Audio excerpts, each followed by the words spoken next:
engorroso con algunos temas técnicos, pero bueno, ya saben cómo es el tema de la tecnología. Bueno, nuevamente buenas tardes a todos y a todas. En el día de hoy vamos a estar desarrollando la temática de la geopolítica de los polos. Si bien durante mucho tiempo hemos profundizado y venimos trabajando en la línea de las relaciones internacionales y por supuesto dentro de las relaciones internacionales profundizamos en la mecánica de la geopolítica, así como los aspectos de la gravitación y de la geoestrategia, en particular hoy vamos a profundizar en el contexto actual, tanto del Polo Norte o del Ártico como del Polo Sur o de la Antártida.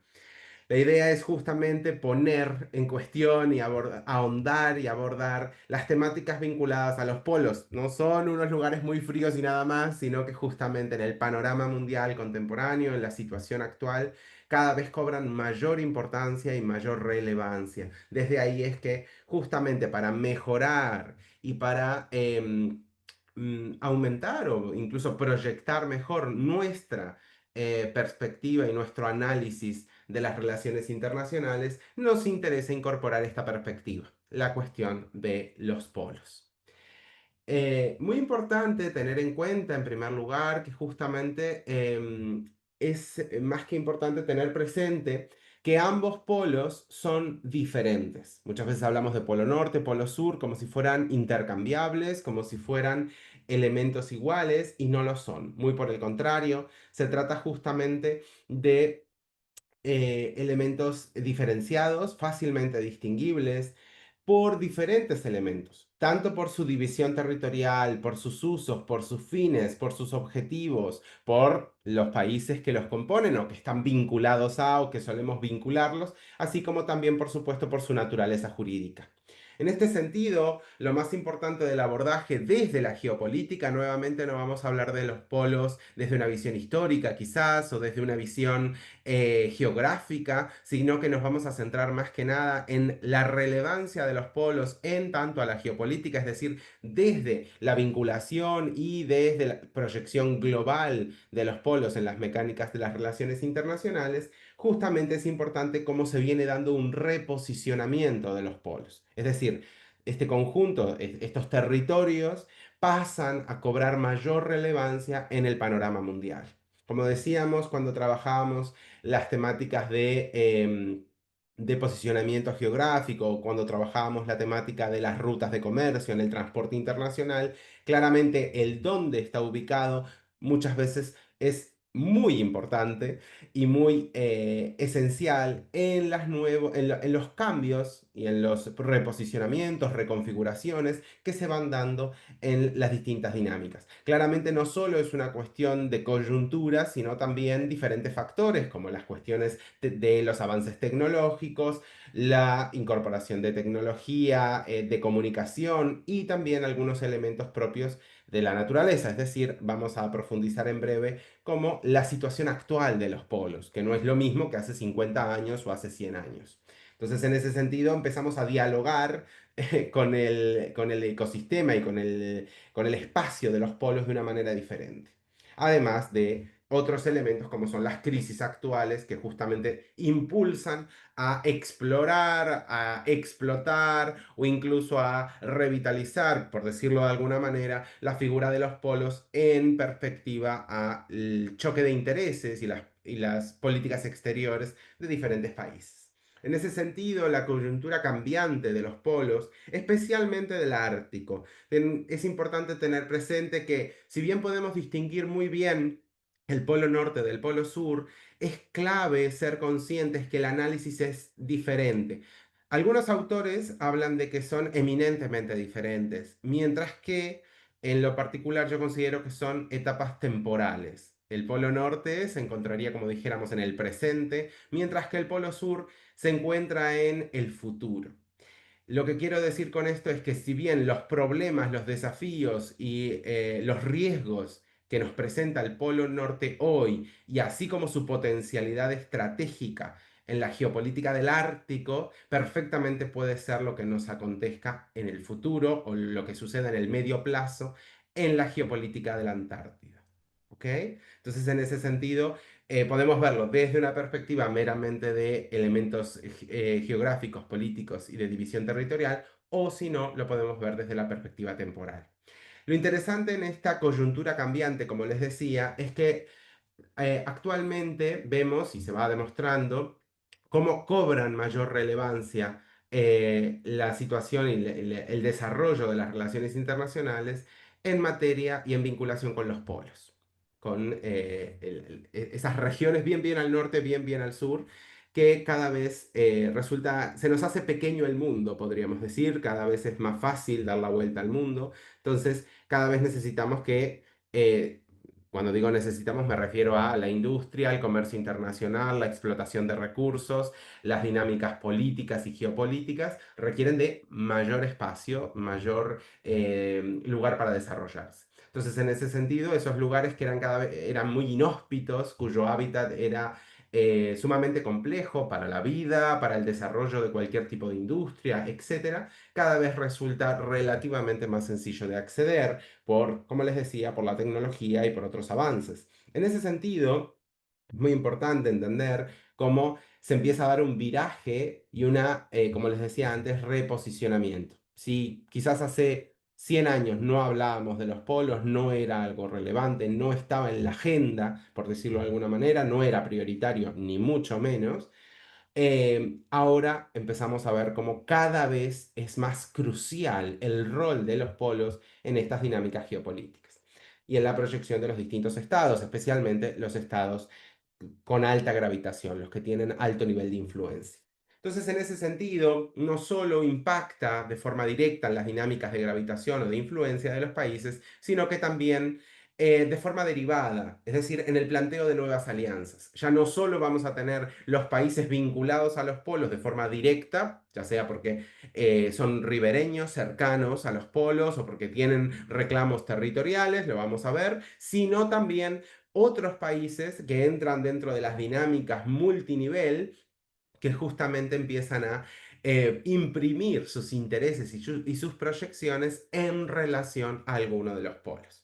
Es decir, países que a priori no estarían vinculados a los polos, pero que en realidad están cada vez más metidos, vinculados, proyectando, desarrollando en relación o en vinculación con alguno de los polos o con ambos polos. En ese sentido, justamente es donde empezamos a ver cómo los polos se presentan como un factor. El factor cada vez más preponderante, cada vez más importante, cada vez más crucial en la proyección de diferentes elementos. La economía internacional, por supuesto, las rutas de comercio, lo vamos a ver cuando analicemos algunos de los proyectos, los negocios internacionales, por supuesto, las dinámicas de inversión van a tomar prioridades y si estamos hablando de los polos más como algo más importante, quizás dejemos de ver inversiones hacia otras regiones del mundo y se empiecen a concentrar en los polos. El planteo de las políticas exteriores, los países empiezan a proyectar y a tomar en especial consideración la situación y el rol de los polos. Las relaciones diplomáticas, el establecimiento de alianzas, hay países que tienen mayor vinculación y hay países que quieren aumentar su vinculación, pero no lo pueden hacer por una cuestión de territorio o de derecho internacional, entonces lo van a hacer a través de alianzas y a través de vínculos con países que sí tengan vínculos con, o sea, tengan un estrecho relacionamiento, un estrecho vínculo con alguno de los polos. Las tensiones territoriales, como siempre, cuando hablamos de alianzas, la contracara, el otro lado de la moneda, es la tensión territorial o las tensiones en general, los conflictos. Justamente esto lo que nos sigue mostrando y nos sigue demostrando es que más allá de las dinámicas de globalización, justamente nos presenta y nos consagra un escenario de multipolaridad. Entonces, los elementos para evaluar y medir la gravitación y la capacidad de influencia y el poder económico, político, bélico, em, y especialmente el de proyección internacional de los diferentes países, ya no solo va a caminar por la economía o ya no solo va a caminar por ejemplo, la explotación de recursos, el agregar a la capacidad o potencialidad a las cadenas de valor, a las cadenas de suministro, etcétera, sino que justamente se va a dar incluso en las dinámicas geoestratégicas en torno a los polos. En este sentido, me parece muy importante, como les decía, ahí lo ven en la diapositiva, es clave analizar la coyuntura actual de los polos y eso es lo que vamos a hacer hoy. tener una noción general y luego analizar algunos de los elementos de tendencia, de desafío y elementos que circundan la situación actual y sobre todo a corto y medio plazo en relación a los polos. En este sentido, es importante empezar a diferenciar. Caractericemos ligeramente al Polo Norte. El Polo Norte está ubicado en la zona más septentrional del mundo, es decir, está en el punto más al norte del mundo. Está en el centro del océano Ártico, rodeado por agua, y no tiene tierras emergidas. Es decir, la tierra o la disposición terrestre que tiene está debajo del agua. Entonces, todo ese cúmulo que vemos, todo ese espacio que vemos en el Ártico, en realidad se trata de hielo flotante. Entonces, claro, lleva siempre a la complejidad de que las normas en relación territorial, así como la adhesión de tierras, así como la normativa en relación a tierra, no aplica, porque en realidad se encuentra por debajo del mar. Entonces, lo que se viene dando es que la regulación del Ártico se ha venido dando desde el derecho internacional del mar. Ahora vamos a profundizar ligeramente, pero justamente lo importante es entender que no tiene una división territorial estipulada, es decir, no pertenece en términos de soberanía territorial a ningún país. ¿Cuál es la complejidad aquí? Que si bien no pertenece a ningún país, se trata de aguas y esas aguas claramente sí tienen países ribereños, países que tienen fronteras sobre cierta agua, ¿no? Supongamos, Estados Unidos es ribereño en el Océano Atlántico, toda su costa este, y también en el Océano Pacífico, toda su costa oeste. En este sentido, lo mismo sucede con lo que son llamados los países árticos. Los países árticos están con cercanía al océano Ártico y por ende extienden especialmente su zona económica exclusiva sobre el Polo Norte, sobre el océano Ártico, y eso termina generando, imaginemos como una especie de, de torta, una especie de pastel, donde cada uno va extendiendo sus derechos de mar y van llegando a generar como una especie de conexión, como si partiéramos una tarta. En ese sentido, justamente lo que se termina dando es una suerte de división en la explotación de tierra, de aguas, y claramente cuando hablábamos de la zona económica exclusiva tenemos que hablar de la parte baja, que es la plataforma continental, el uso de las aguas submarinas. Entonces, en ese sentido, por supuesto, de la tierra que está bajo el agua. En este sentido, esos países árticos con frontera, como les decía, y con la extensión, tema importante, lo vamos a ver con el artículo 76 de la CONMEMAR, em, se da, por supuesto, igualmente un conjunto de reclamos territoriales, ¿no? De límites contestados, reclamos sobre ciertas zonas, especialmente en lo que se considera la extensión de la zona económica exclusiva y de la plataforma continental, así como ciertos puntos. Uno de los más importantes es el Lomonosov Ridge, el cual es una cordillera submarina que se extiende hasta el Polo Norte.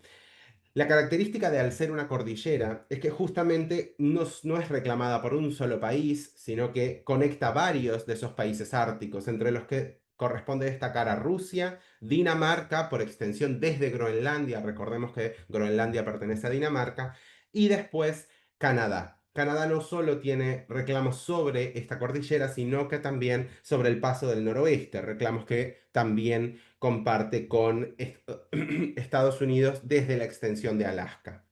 Además de estos tres países, Rusia, Dinamarca y Canadá, como países árticos, es importante destacar a Noruega, que tiene reclamos especialmente en torno a lo que es Svalbard, y también Estados Unidos, que por supuesto los tiene desde la extensión de Alaska. Recordemos que están los estados y arriba, después de Canadá, arriba, en el oeste se encuentra Alaska. La extensión de las 200 millas náuticas extensibles a 200 más, o en las características de cómo se extienda naturalmente la proyección, justamente es que lleva a la posibilidad de los reclamos por parte de Estados Unidos.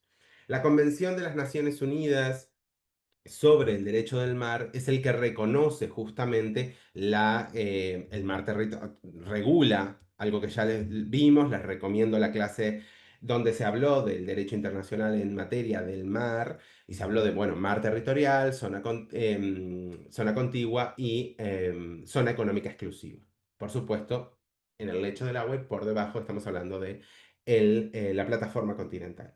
En este sentido, esa extensión de 200 millas náuticas es importante sumar la posibilidad de que sean extensibles las mismas a través de una comisión de Naciones Unidas que habla de, que regula y observa las situaciones de límites.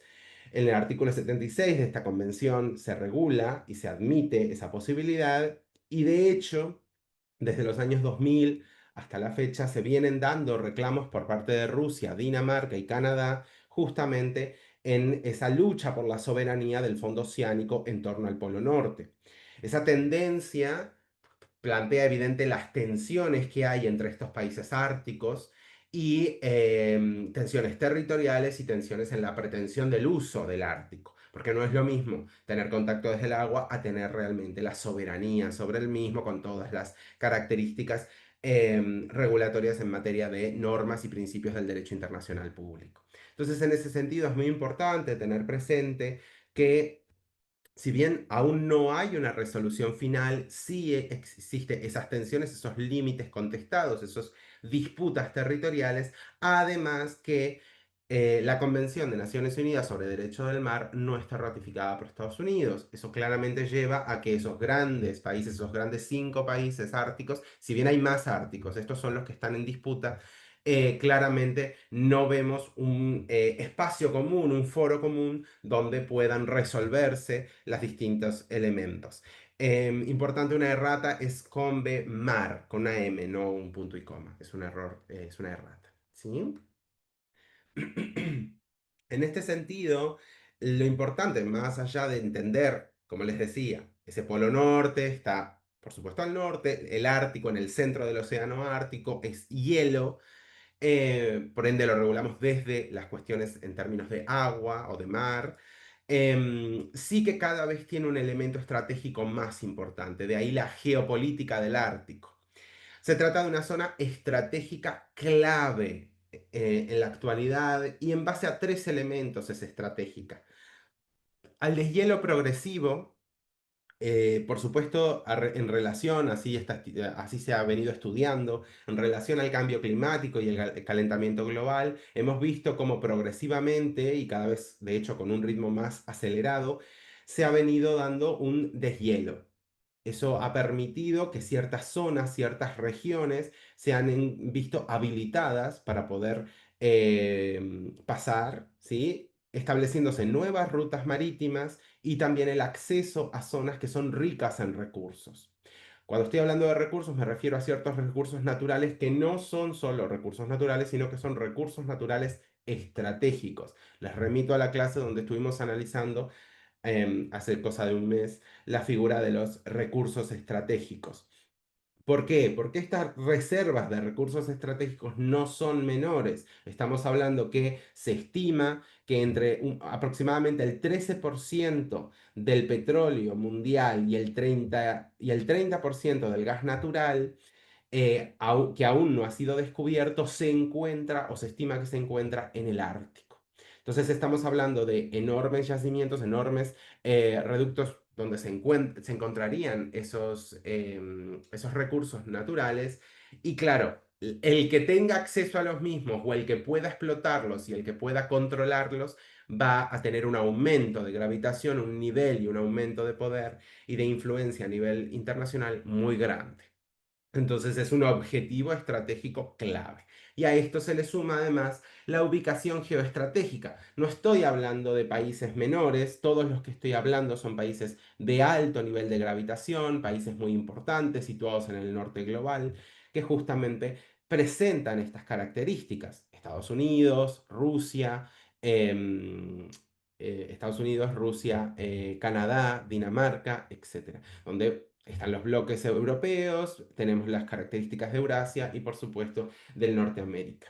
Entonces, en ese sentido, o de América del Norte. En ese sentido, esas dinámicas de conectar además con el Pacífico, porque no nos olvidemos, el Nor-Pacífico, pudiendo conectar con el Noratlántico, presentaría una nueva redefinición, tanto del transporte internacional como de las rutas comerciales. Es algo específicamente que vamos a analizar desde las propuestas de China, que si bien hasta ahora no lo estaba nombrando como un país ártico, es importante tener en cuenta. Si bien estoy insistiendo mucho en los 5 países árticos, por supuesto que hay otros países que también tienen vinculación y que también tienen incluso que son ribereños, como es el caso de Suecia, Finlandia, Islandia, entre otros. Entonces, en ese sentido, lo importante es entender que el Ártico, por eso les decía, antes no era tan importante, no parecía tan acuciante, pero actualmente cada vez cobran mayor preponderancia. ¿Por qué? Porque es una periferia, era una parte relegada, menos relevante, pero que con las características actuales de esta coyuntura que estamos viendo, cada vez es más estratégica y cada vez es más importante, más esencial. Justamente se convierte en el epicentro de la proyección a corto y medio plazo, tanto por su control territorial, por la explotación de sus recursos, además de por su alto nivel estratégico o geoestratégico. Evidentemente, quien controla el Ártico, podríamos decir que algunos teóricos lo plantean así, controla el mundo. O quien pase a controlar el Ártico va a pasar a presentarse como una nueva hegemonía o un nuevo polo con un alto nivel de gravitación que podría reconfigurar el mapa mundial y las dinámicas actuales en materia de relaciones internacionales. En este sentido, lo que nos interesa justamente es que dentro de los países árticos, sobre todo los que venimos hablando, tenemos diferentes intereses y sobre todo tenemos diferentes propuestas o diferentes líneas de proyección sobre el Ártico. En este sentido, por ejemplo, Rusia viene realizando la doctrina ártica, que justamente es donde se posiciona a la región ártica como una zona de interés vital, es una doctrina y una política pública centrada a priorizar el Ártico y justamente viene utilizando distintas herramientas. La construcción de bases militares, la construcción de puertos en la ruta marítima del norte, empezando a conectar y usar mucho el transporte a través del Ártico, el uso de los rompehielos, son unos barcos diseñados y con cierta capacidad para romper los bloques de hielo y poder atravesar el Ártico incluso cuando se congela o tiene ciertos momentos del año donde es menos transitable, podríamos decir. Justamente su ambición se orienta hacia liderar el transporte y concentrar la extracción de recursos. Por supuesto, como ya sabemos, Rusia posee y centra buena parte de su economía en torno a la explotación de fuentes energéticas fósiles principalmente, como el petróleo o el gas. Entonces, tener nuevos yacimientos extendería su gravitación sobre esa área, especialmente en materia de la situación actual en materia de energía, sobre todo en Europa. Por otro lado, tenemos la situación de Estados Unidos. Estados Unidos, si bien lo hace desde la extensión de Alaska, no se encuentra en la mejor posición. Entonces, claramente ve y teme una pérdida de control estratégico ante el avance ruso y ahora hablaremos también del avance chino. De ahí que haya un incremento en las operaciones, tanto por parte de la Guardia Costera desde Alaska como también de la Marina y, por supuesto, la inversión, el aumento en el desarrollo de proyectos de extracción de recursos en Alaska. Justamente estas mecánicas llevan a posicionarse. Incluso algunos podrían hacer una relectura de por qué Estados Unidos, o en los últimos, no hace mucho, en breve tiempo, desde el nuevo comienzo de la administración Trump, vemos algunas propuestas de política exterior, como es el caso de querer comprar Groenlandia. Claramente, al tener Groenlandia, expandiría su proyección sobre el Ártico. Acá nuevamente vemos el por qué hacerlo, no es simplemente porque quiere un territorio, sino justamente por la geopolítica y la geoestrategia que hay en torno a quien tenga Groenlandia, por ejemplo, y la capacidad de proyección, tanto en materia de agua como en materia de tierra, y reclamos en torno a la figura de, en este caso, Groenlandia. China, si bien hasta ahora no les estoy hablando de China como un país ártico, y normalmente cuando pensamos en China no pensamos en China sobre el norte, es interesante tenerlo en cuenta. ¿Por qué? Es la única potencia que si bien no es ribereña, es decir, no tiene acceso sobre el Ártico, igualmente se autodeclara como un estado cercano al Ártico.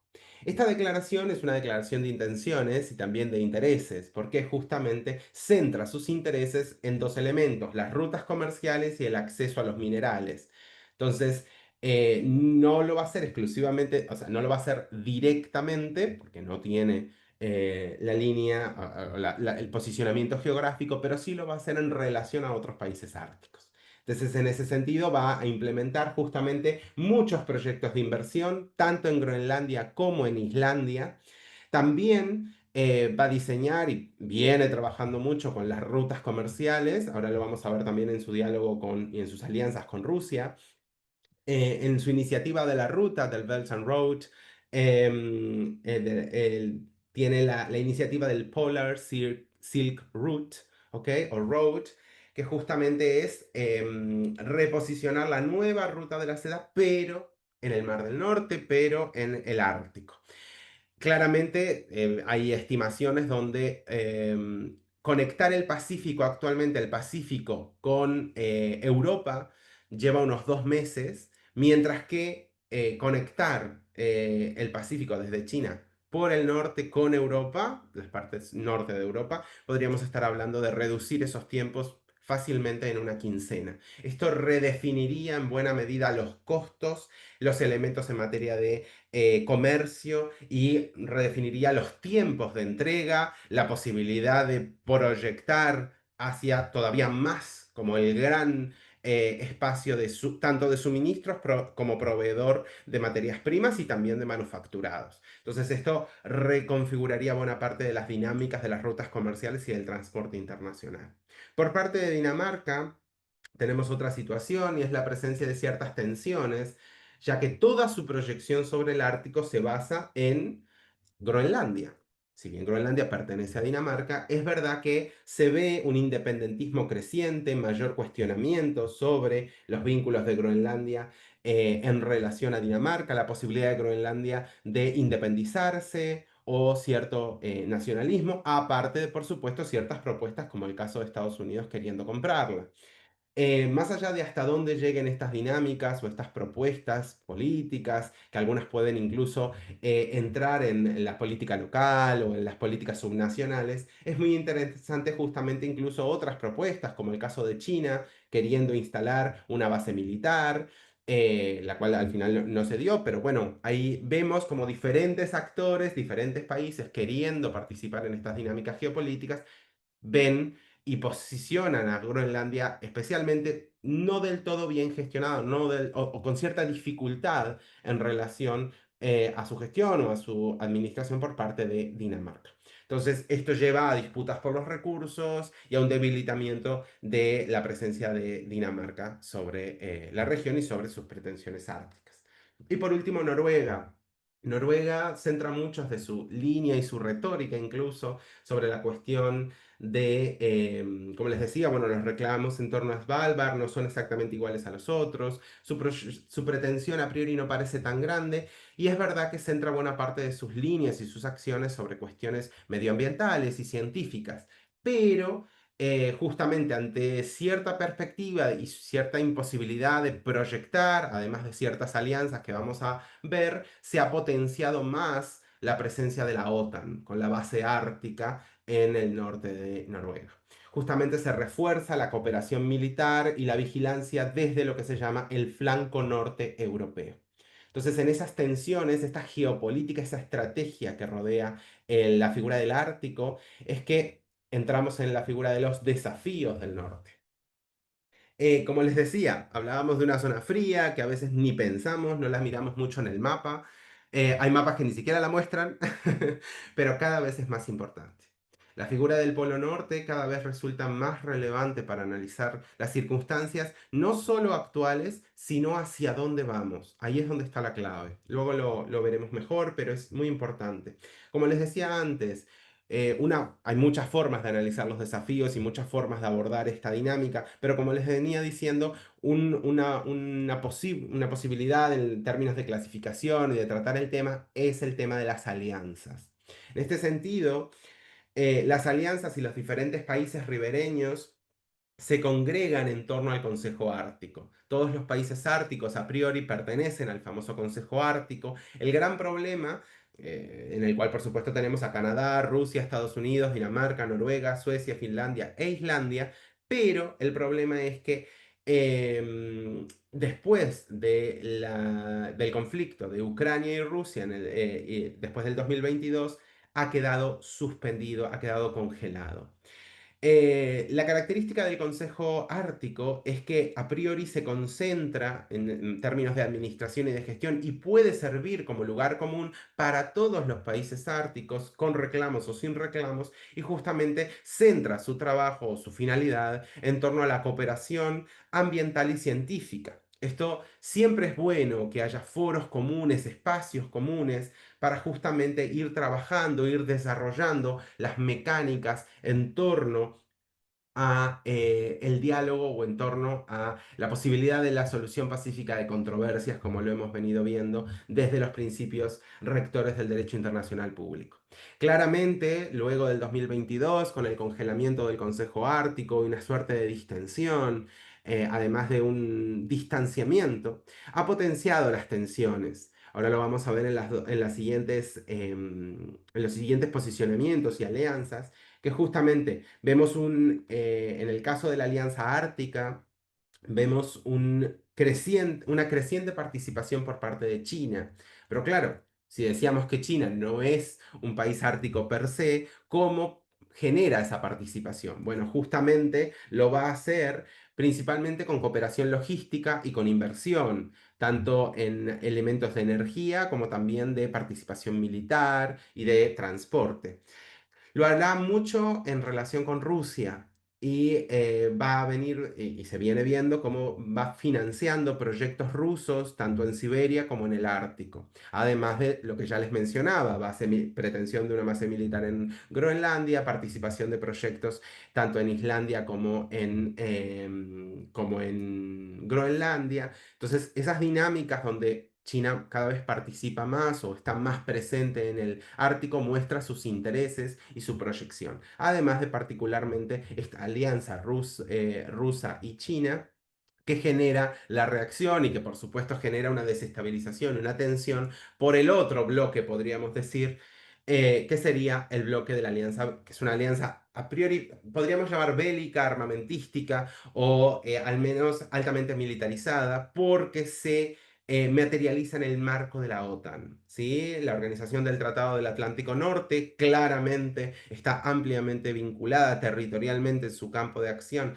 con el espacio del Ártico y en este sentido Noruega, Canadá, Estados Unidos, países árticos y países con reclamo han reforzado su presencia en la OTAN y han potenciado a través de la OTAN como espacio común la imagen de esos dos flancos o de esos dos bloques entre la Alianza Ártica y esa suerte de alianza bélica o alianza de la OTAN sobre el Ártico.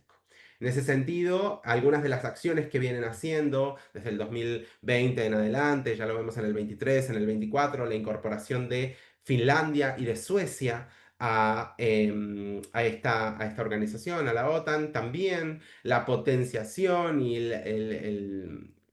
la militarización y la inversión en torno a un flanco norte de la alianza y justamente potenciar los simulacros militares, el uso de técnicas y de ciertas pruebas, etcétera, a veces para demostrar poder, a veces para demostrar capacidad, a veces para evaluaciones técnicas en torno al Ártico, como es el caso del Trident Juncture y del Cold Response. Estos dos mecanismos justamente implementan distintas medidas y distintas estrategias militares en torno a la geoestrategia, en torno a la presencia de la OTAN sobre el Ártico y sobre el Polo Norte. Justamente declara el Ártico como una zona de defensa prioritaria, si bien desde hace mucho tiempo, y bueno, lo seguimos viendo actualmente, como es la figura de la OTAN sobre el bloque europeo, la figura de la OTAN sobre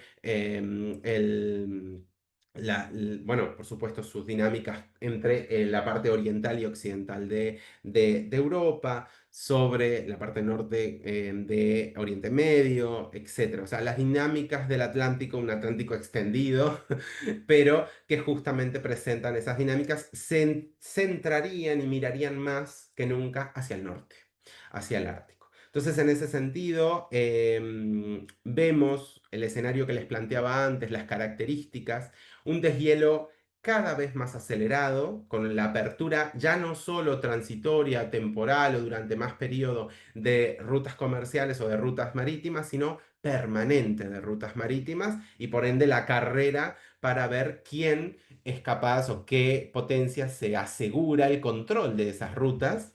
De ahí, por ejemplo, la iniciativa de la doctrina ártica de Rusia para la instalación de puertos y aumentar su capacidad logística, sobre todo en Siberia, de Estados Unidos y de Canadá sobre el paso del noroeste, etcétera.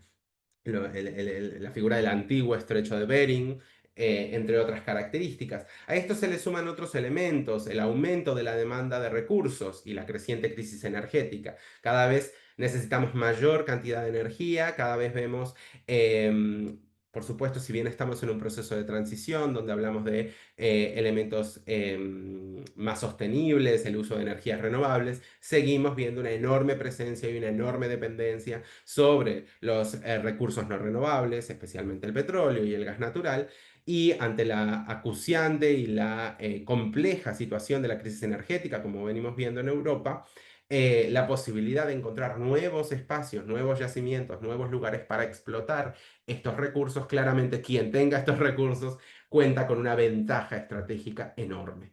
Entonces, el aumento en la demanda les genera mayor presión por parte de estos países a encontrar una especie de ajedrez, a encontrar en la estrategia estos yacimientos y a poder explotarlos. Elemento muy importante, de ahí los reclamos por la vía legal, los reclamos en materia de límites, también el aumento de la presencia, también el aumento de la inversión para mayor tecnología, para mayor capacidad analítica sobre el terreno, mejorar la presencia de satélites para el análisis y para encontrar yacimientos o lugares donde poder explotarlos, etcétera. Entonces, en ese sentido, la militarización creciente, como les hablaba, sobre todo lo veíamos en materia de la OTAN, pero también lo vemos en la presencia de bases militares en rusas e incluso algunas por parte de China, justamente presenta la creciente tensión que se va dando. Incluso los pocos espacios comunes para los países árticos se están viendo desarticulados o ineficientes. Entonces, la ausencia de espacios comunes, lugares de diálogo, lo que lleva es a que el Ártico se presenta cada vez más como un lugar esencial, pero además con un nivel de escalada y un nivel de riesgo de conflicto cada vez mayor. Entonces, en ese sentido, si bien hoy vemos conflictos en torno, bueno, a Oriente Medio, Europa, Asia, etcétera, lo estamos viendo, los estamos teniendo, cada vez más estamos viendo la posibilidad de escalada y de tensión en torno al Ártico. Entonces, ahí justamente nuevamente se reposiciona el Ártico y vemos la complejidad en la que se nos plantea. No solo hoy, sino el medio plazo, ¿sí? Corto y medio plazo, hacia dónde van y hacia dónde se centrarían las miradas del mundo y, por supuesto, las cuestiones en materia de desafíos. En ese sentido, los espacios comunes se ven ineficientes en la potenciación de la cooperación, de la coordinación y de la comunicación, y esto muestra justamente un escenario de tensión, de posibilidad de escalada y especialmente de conflicto. Entonces, no solo estamos analizando los conflictos de hoy, que lo podríamos hacer, es abrir la prensa, saber lo que hay, lo que está sucediendo hoy, sino incluso hacia dónde van los conflictos y en qué regiones del mundo se estarían concentrando los conflictos del futuro, por decirlo de alguna manera. Un elemento importante y relevante en este sentido es cómo se viene usando, incluso podría analizarse desde el paradigma de las guerras híbridas, la figura de la retórica, la narrativa y los elementos discursivos de hablar de una crisis ambiental. Muchos de estos países han justificado el aumento de su presencia sobre el Ártico bajo la premisa de que hay una crisis ambiental y que el daño del Ártico, el deshielo, etcétera, es un riesgo para todos. Y justamente en base a eso han aumentado su presencia, a priori científica, pero que muchas veces esa presencia científica en realidad redunda en una presencia militar. Entonces es importante también desasnarnos y cuestionar esos elementos semióticos y semánticos de los discursos, ya que muchas veces, si bien se dice una cosa, luego termina fraguándose y elaborándose elementos de estrategia y de gravitación en estas propias tensiones entre los países y sus intereses estratégicos. Para complementar, y no menor, me parece que es muy importante, porque muchas veces nos centramos en la geopolítica de un solo polo, ver la diferencia con el polo sur. El polo sur y el polo norte no son iguales, ni mucho menos. Justamente los podemos analizar incluso en contraposición, ya que si bien arriba decíamos que el polo norte es principalmente hielo, es agua, que sus tierras no están emergidas. En el sur sí lo están. Entonces, si bien el norte es la región más septentrional, el polo sur o la Antártida es la región más austral. Es una enorme y una gran extensión, es un enorme continente, es una gran extensión de tierra, donde encima, por supuesto, sí hay hielo, pero no en toda la Antártida, de hecho, y es muy importante tenerlo en cuenta. Esa gran extensión de tierra firme ante la posibilidad y ante la coyuntura de la Guerra Fría, se ve enmarcada y se ve regulada. En el norte no veíamos regulación, no veíamos elementos o instrumentos internacionales y en el sur sí. Y es que está regulada en base a un tratado o un pacto común el cual fue firmado en 1959 y entró en vigor en el 61, que establece justamente el marco jurídico para la administración del continente antártico.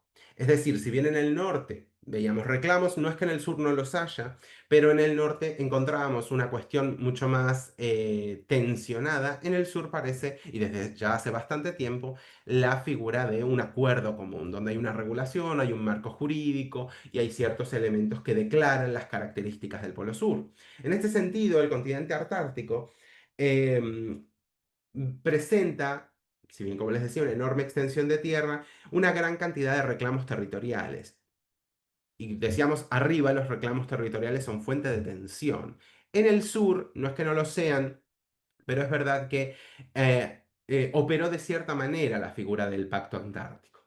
Dentro de los reclamos territoriales tenemos tantos reclamos territoriales típicos, es decir, por estado ribereño, por extensión territorial o por pertenencia, proyección geográfica, como es el caso de Argentina, Chile, entre otros, y también tenemos reclamos históricos por participación o por elementos de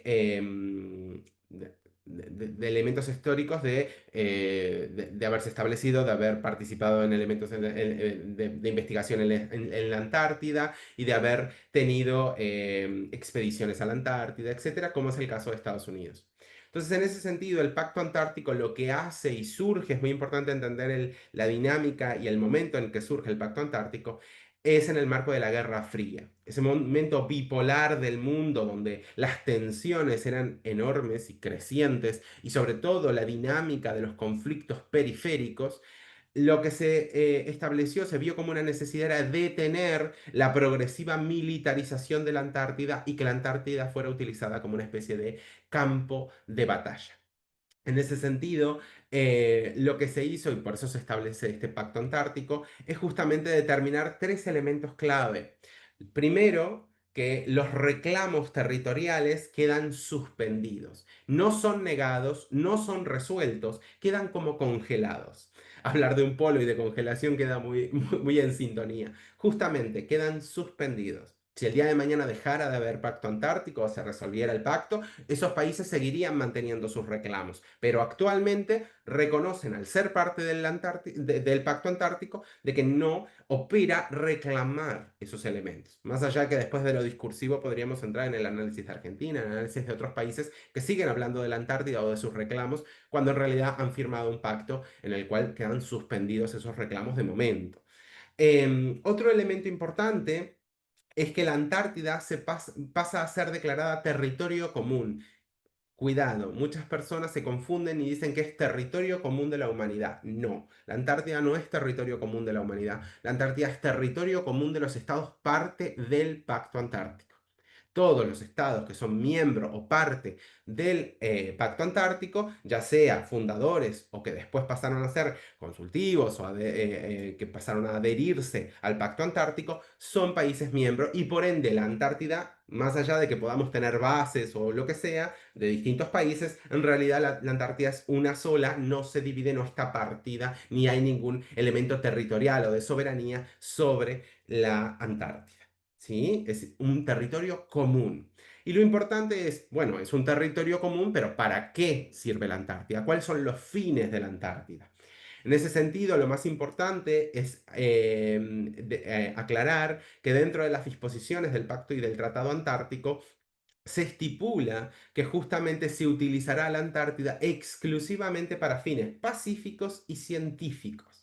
Entonces la Antártida en realidad se presenta como un enorme espacio para trabajar elementos ambientales, para analizar cuestiones de contaminación, para analizar cuestiones y avances científicos y desarrollo de tecnología en climas extremos, etc.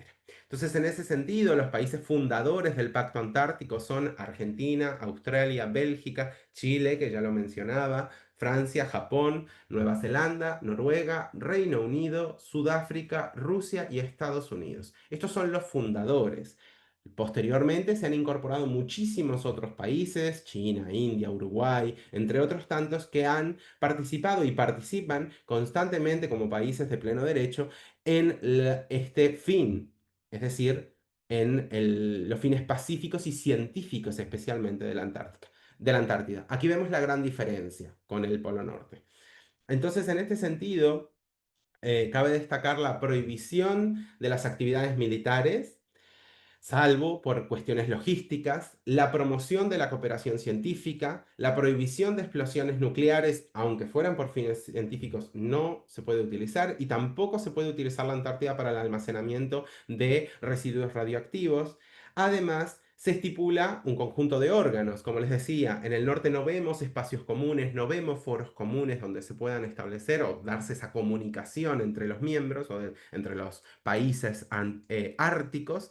En la Antártida sí lo tenemos. Tenemos las reuniones consultivas, tenemos la Secretaría del Tratado, tenemos convenciones, tenemos espacios comunes tanto para la administración como para el diálogo entre los países miembros. Entonces, el escenario es totalmente diferente, aunque eso no significa que la Antártida no empiece a presentar ciertos elementos de tensión. Como les decía, yo lo veo en términos de temporalidad. El Polo Norte está en el hoy, digamos, y quizás la Antártida está en dentro de 5 años, donde el Polo Norte hoy presenta elementos de escalada, elementos de riesgo o elementos de tensión, y de posibilidad de conflicto. La Antártida quizás no los presenta hoy, pero los puede estar presentando fácilmente dentro de un lustro. Entonces, en ese sentido, no es hablar de la Antártida como que está resuelto, sino muy por el contrario, entender la geopolítica actual y la situación actual de cómo viene avanzando el tema de la Antártida hacia la posibilidad de solventar, de gestionar los desafíos que se van dando y hacia dónde va la Antártida. Entonces, en ese sentido, me interesa también sumar la perspectiva de la geopolítica de la Antártida y hay diferentes elementos. Resulta justamente ser una región clave por su extensión, no es un espacio pequeño ni mucho menos, justamente es una enorme extensión. Está ubicado en un espacio, está localizado en un punto privilegiado para conectar el Pacífico Sur con el Atlántico, ruta muy importante, compleja marítimamente, especialmente por cuestiones meteorológicas, pero que justamente, como les decía, el avance en la tecnología y otros elementos puede llegar a que lo sorteemos muy bien. Como les decía, de momento seguimos prefiriendo el paso marítimo sigue siendo más seguro y más privilegiado a través de el canal de Panamá. Pero nadie dice que el día de mañana, con nueva tecnología implementada en las rutas marítimas y en el transporte marítimo, podría llevar perfectamente a pasar y a preferir el Istmo de Magallanes, es decir, pasar por debajo de Argentina y Chile. Entonces, en ese sentido, las propias características del Atlántico son las que llevan a potenciarlo como una ubicación estratégica. Además, los recursos potenciales, no necesariamente que ya estén definidos o que ya se estén explotando, pero sí que hay recursos importantes, como es el caso de los minerales, el caso del agua dulce, la biodiversidad e incluso algunos analíticos hablan de petróleo.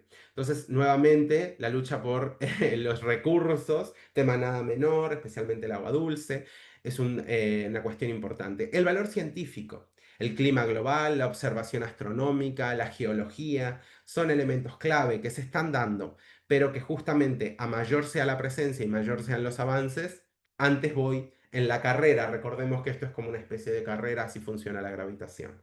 Entonces, en este sentido, el rol importante en la cooperación. La Antártida se presenta como un espacio común. Entonces, la potencialidad de usarla para aumentar la cooperación, poner en diálogo, detener o potenciar la paz y la seguridad internacional, o viceversa. Justamente ser rupturista y generar una afectación diametral hacia la figura de la paz mundial. Entonces, en ese sentido, el equilibrio ambiental del planeta y otros elementos circundantes van a metabolizarse claramente y se están dando, incluso se pueden instrumentalizar en torno a la figura del Pacto Antártico. Entonces, estas tensiones, estos desafíos se presentan más a medio plazo que a corto, eso es cierto, pero no deja de ser menor. Es importante que lo empecemos a incluir en nuestros análisis, en nuestras visiones y cómo esto se va materializando, no hoy, pero sí de cara a un medio plazo y cómo se va dando.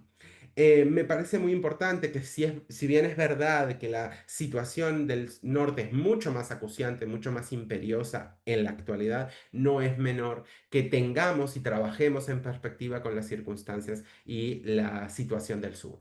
Entonces, en este sentido, queda claro justamente ciertos puntos de tensión. Por ejemplo, los reclamos territoriales están suspendidos, eso no significa que estén renunciados, ni mucho menos, y los nuevos discursos y las nuevas líneas, a veces gubernamentales, a veces de proyección de las políticas exteriores hacia elementos de soberanía, muchas veces utilizan la cuestión antártica para potenciar esos elementos. Entonces termina siendo bastante disruptivo o de escalada en esa soberanía pretensión, en esas pretensiones de soberanía y de reclamos territoriales. También vemos mayor presencia de potencias sin reclamos, lo que se pasa a llamar la gobernanza multinivel. El ejemplo de China, Rusia, Estados Unidos, India, son países que si bien no tienen reclamos territoriales sobre la Antártida, cada vez participan más. Vemos mayor presencia de estos países en la Antártida. No solo por cuestiones de interés, sino que justamente empieza a darse un choque entre países con reclamos y países sin reclamo, por decirlo de alguna manera, y que genera justamente esa gobernanza multinivel.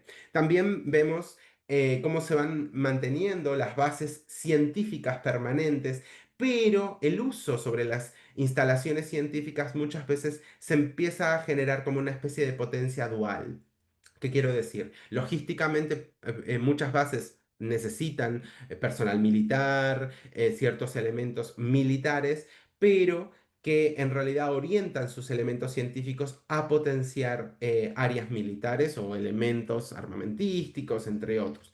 Es decir, el avance científico, muchas de las investigaciones científicas en la Antártida no necesariamente están orientados o no necesariamente pueden estar orientados hacia fines pacíficos, sino que podrían utilizarse justamente para otros tipos de intereses estratégicos. Entonces, en este sentido, la recolección de datos satelitales, el monitoreo ambiental, las comunicaciones globales y la proyección logística hacia rutas oceánicas podría tener otros usos. Entonces, justamente la parte buena o la parte más positiva de la Antártida incluso se podría estar utilizando de otra manera y es un tema no menor. Justamente se ven tensiones latentes sobre la exploración de recursos, como es el caso de la minería y la pesca. Tenemos la Convención, el Acuerdo de Madrid, que estipula y regula la cuestión de la minería en la Antártida, la cual se encuentra prohibida de momento, pero está habilitado una revisión de este instrumento internacional en 2048.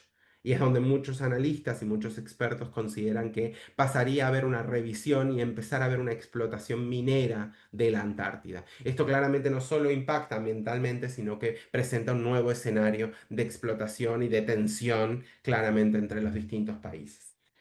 Bueno, luego de todo esto que les vengo comentando, de presentarles ligeramente las figuras de ambos polos, me parece muy importante que aterricemos ligeramente esta cuestión.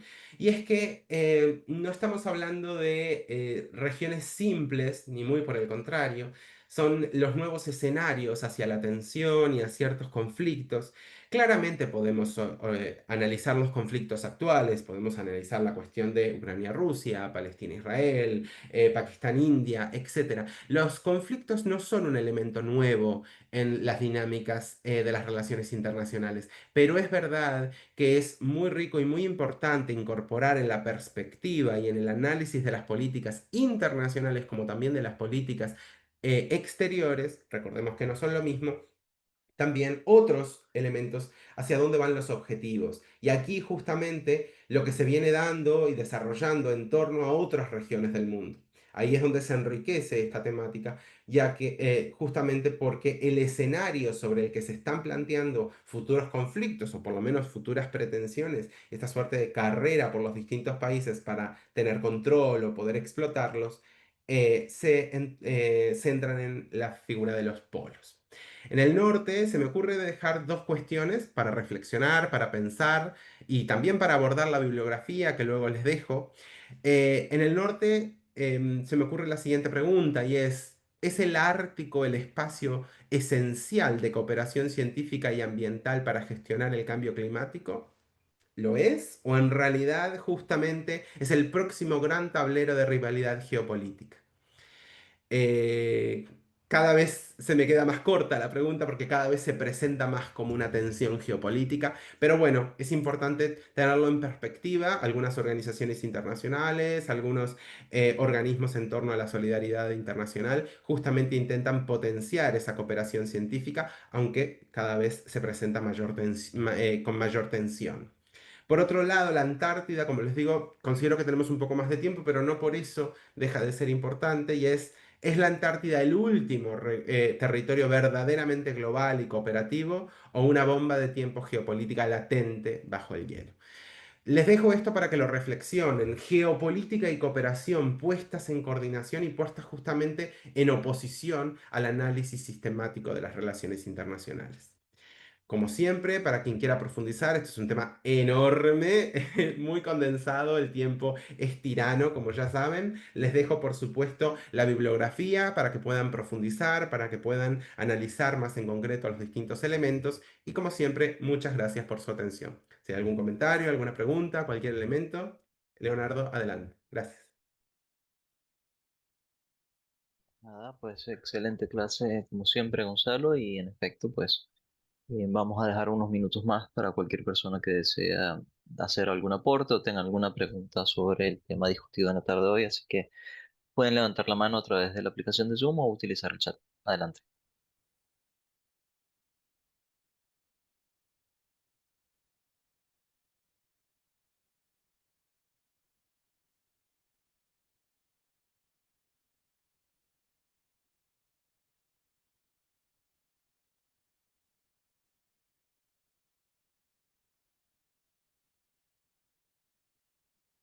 José, adelante.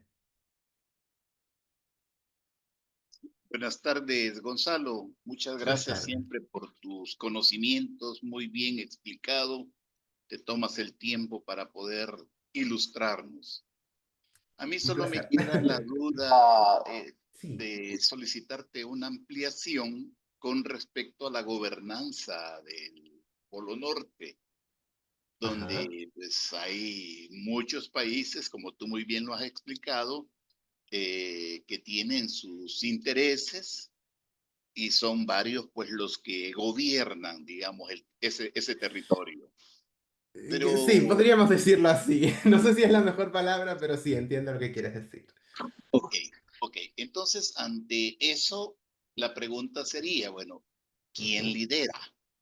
¿Quién lidera de todos los países involucrados y con intereses? ¿Quién lidera las decisiones sobre esto? O puede venir un tercero externo y querer imponer condiciones en beneficio pues, de sus propios intereses. La Eso falta sería. de... Perfecto. Tal cual. O sea, vuelvo al planteo, ¿no? Es un espacio de cooperación, o lo podemos pensar como un muy buen ejemplo de espacio de cooperación, o muy por el contrario, es un espacio de tensión. La verdad que por su propia historia y por el propio desarrollo de las características del Ártico, es un espacio de tensión. Ya digo, el marco regulatorio más cercano es la CONVEMAR, que es la Convención de Naciones Unidas sobre Derecho del Mar. Estados Unidos, como uno de los principales países árticos, no la firmó, no la ratificó. Tenemos otros países que presentan, se va dando esas alianzas, justamente los pocos espacios comunes de comunicación entre los países árticos no están funcionando. Evidentemente, si esto yo lo traslado, la temática del Ártico lo traslado a otros espacios comunes, como puede ser la Asamblea General de Naciones Unidas o pueden ser otros organismos internacionales, tampoco están fluyendo o están siendo eficientes sobre la temática. El Consejo Ártico está suspendido desde el 22. Entonces, los espacios comunes donde se pudiera dar una desescalada, se pudiera dar una comunicación, se pudiera dar un trabajo enfocado, orientado y centrado en la figura del Ártico sin que esto genere mayor conflicto, mayor tensión, esos espacios no están funcionando. Entonces, el posicionamiento y la tendencia hacia las alianzas y las alianzas en bloque es lo que termina generando un choque. Esa alianza ártica, Rusia, China, y por contraposición esa alianza en torno a la OTAN, claramente con tendencia militarista y de militarización, llevan justamente a la enorme posibilidad de aumentar las tensiones e incluso llegar al conflicto. Entonces, la posibilidad de un tercero con alguna suerte de sesgo de autoridad es muy improbable, también por los países que están. Es decir, es muy difícil pensar en una autoridad superior, o sea, que realmente fuera reconocida por todos, Estados Unidos, Rusia, China, Noruega, Dinamarca, Canadá. Es muy poco probable. Más que nada por las polaridades en las que nos encontramos. La multipolaridad del Ártico lleva a un aumento en la tensión. Entonces, la geoestrategia actual justamente está en generar bloques y ponerse en clara contraposición. Eso es lo que lleva a tener una visión relativamente pesimista, lamentablemente, de hacia dónde va el norte. Ojalá pudiéramos tener, se potenciaran espacios en concreto, Comisión Específica de Naciones Unidas, otros espacios que justamente incluso, por supuesto, la solidaridad internacional, la ciudadanía participativa, llevara a potenciar otro diálogo y otro uso del Ártico. Pero bueno, como digo, estrategia, ubicación estratégica, recursos naturales y potenciación del comercio. Es demasiado bueno como para ignorarlo y más por parte de los países con mayor gravitación del mundo. Entonces es muy complejo la posibilidad. Pero bueno, evidentemente siempre existe cierto margen, pero es verdad que la situación está muy complicada.